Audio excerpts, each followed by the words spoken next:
Hello mga ka-busy minds. Ito ay interface module na addressable.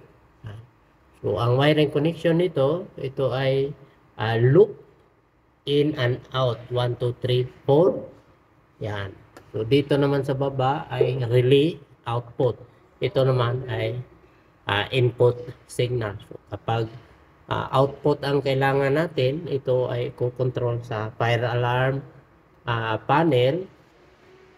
Direkta yan sa elevator DC panel.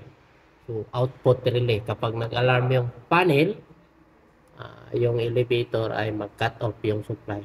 Input naman, ginagamit ito sa mga input signal tulad ng mga firefighting monitor. So ang function nito ay monitor sa fire alarm system. So ang pag-address nito ay may addressing machine siya para babasahin yung address number niya. Okay?